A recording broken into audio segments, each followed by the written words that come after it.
মুসলমানি বান্দা আল্লাহর গোলাম, দুনিয়ার মানুষ সবাই ক্ষতিগ্রস্তের মধ্যে আছে না কল্যাণের মধ্যে রয়েছে?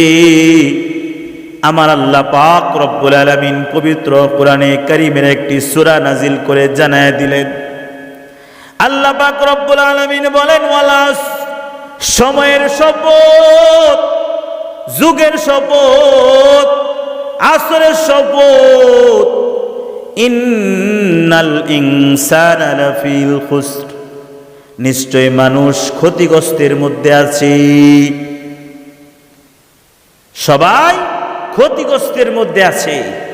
ইল্লাল্লাযিনা, তবে তারা ছাড়া, ইল্লাল্লাযিনা আমানু, যারা ঈমান এনেছে, ওয়া আমিলুস সলিহাত, নেক কাজ করেছে, ওয়া তাওয়াসাউ বিল হক, যারা হকের পথে রয়েছে, সঠিক পথে রয়েছে, ওয়া তাওয়াসাউ বিস সবর, এবং যারা ধৈর্য ধারণ করেছে আল্লাহর নিষিদ্ধ পথে যাওয়া।